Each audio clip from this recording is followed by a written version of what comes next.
নমস্কার, আমার পুজোতে সবাইকে স্বাগতম। দেখুন আজকে আমি আরেকটা রেসিপি নিয়ে এসেছি। আজকে আমি 3 রকম বাটা আপনাদের দেখাবো খুব সহজ পদ্ধতিতে। এখানে আছে দেখুন সিম, এখানে আছে পেঁয়াজকালি, এখানে আছে কড়াইশুঁটি। সব থেকে এই যে এই পেঁয়াজকালিটা এখনও খুব একটা বাটা কেউ করে খায়নি, কিন্তু আজকে আমি বাটা করব। এটা কিন্তু দারুণ লাগে খেতে, এটা নতুন রেসিপি। তো 3টের মধ্যে যে কোনো একটা আপনারা ট্রাই করতে পারেন। বিশেষ করে পেঁয়াজকালিটা সাধারণত আমরা মাছের ঝোলে খাই, ভাজা করে খাই, কিন্তু বাটা পুরো নতুন একটা রেসিপি। এই শীতকালে তো গরম গরম ভাতে জমে যাবে, বেশিক্ষণ লাগবে না বানাতে, খুব সহজ পদ্ধতিতে আজকে আমি 3 রকম বাটা আপনাদের সঙ্গে শেয়ার করব। আপনারা দেখতে থাকুন। এইবার 3 রকম বাটা করার জন্য দেখুন কী কী নিয়েছি। কাঁচা লঙ্কা, রসুন, পেঁয়াজ আর এই কালো জিরে, সামান্য উপকরণ দিয়ে 3 রকম বাটা আজকে আমি দেখাবো।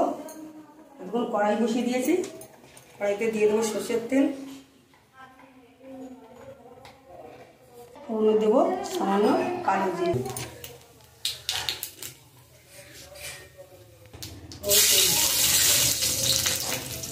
একটা কাঁচা লঙ্কা ফাটিয়ে দেবো। প্রথমে সিমগুলো ভাজবো।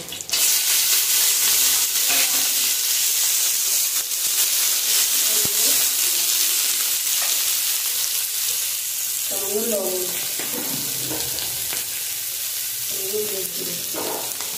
এখন এটা একটু ভাজা ভাজা করে দিই। আপনারা যে কোনো সিম এইভাবে ভেজে বাটা করতে পারেন, সেটা কিন্তু দারুণ লাগে। আজকে এই সিম, আজকে আমি সিমটা আপনাদের বাটা দেখাচ্ছি। এই সিম কালকে আমি সরষে বাটা করে দেখাইছি, আপনারা চেক করতে পারেন, দারুণ লাগে কিন্তু খেতে। করলে হবে না, আর এটা তো আমি পুরো ভাজা ভাজা করবো না, হালকা ভাজবো বাটার জন্য, হালকা আছে ভাজতে হবে। দেখুন সিম বাটাটা নাড়তে নাড়তে হয়ে এসছে, আর মিনিটখানে নেড়ে নিয়ে নামিয়ে নেবো। দেখুন সিমটা আমি 8-9 মিনিট নেড়ে নিয়েছি, এখন নামিয়ে নেব। দেখুন সিমটা আমি নামিয়ে নিয়েছি 8-9 মিনিট নেড়ে নিয়ে, কারণ এটা তো আমি বাড়বো, যদি বেশি ভাজা ভাজা হবে না, এরকম হবে। আবারও কড়াইতে তেল দিয়ে দেবো। এখন পেঁয়াজকালিগুলো ভাজবো। দেখুন হাতে নিয়ে নিয়েছি অল্প কালো জিরে, রসুন, কাঁচা লঙ্কা।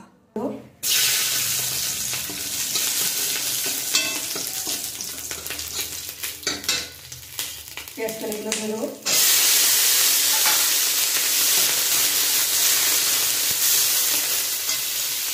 অল্প লবণ।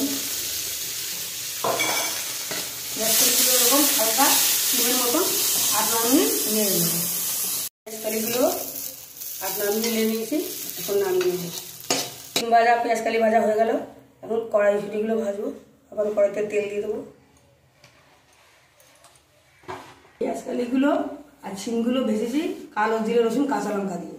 যদি কড়াইশুঁটিগুলো আমি ভাজবো কাঁচা লঙ্কা, রসুন, পেঁয়াজ, কালো জিরে দিয়ে দেবো।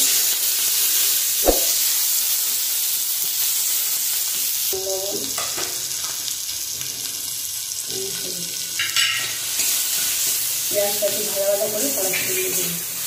সব কিছু ভাজা ভাজা হয়ে গেছে, কড়াইশুঁটিগুলো দিয়ে দেবো।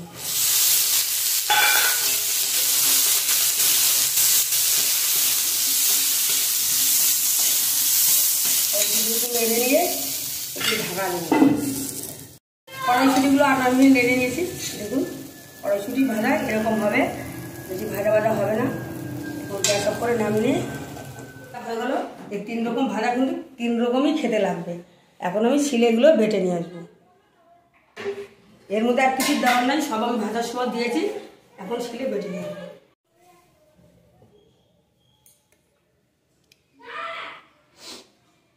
3 রকম বাটা আমার হয়ে গেছে। দেখুন 3 রকমের বাটা কিন্তু একই রকম লাগছে, কিন্তু 3 রকমের বাটা একই রকম লাগলেও 3 রকমের বাটা কিন্তু 3 রকমই টেস্ট লাগে। তা কোনটা কি বাটা এখন আপনাদের আমি দেখে দিচ্ছি। দেখুন এটা সিম বাটা, এটা পেঁয়াজকালি বাটা, এটা কড়াইশুঁটি বাটা।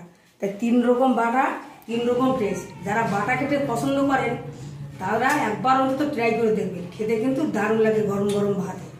তাই যে আমার এখনো ভাত হয়নি, ওই জন্য আমি আপনাদের খেয়ে দেখাতে পারছি না। তাই এইভাবে আমি যেভাবে ঠিক বাটাগুলো বানালাম, তো অবশ্যই একবার ট্রাই করবেন, নিশ্চয়ই আশা করছি আপনাদের ভালো লাগবে। আজকের ভিডিওটি এই বাটার রেসিপি ছোট্ট আমার ভিডিও কেমন লাগলো অবশ্যই কমেন্টে জানাবেন। আর ভিডিওটি ভালো লাগলে লাইক শেয়ার কমেন্ট করবেন আর সাবস্ক্রাইব করে এভাবে আমার পাশে থাকবেন। আজকের মতো ভিডিওটি এখানে শেষ করছি। এত সময় সঙ্গে থাকার জন্য অনেক অনেক ধন্যবাদ।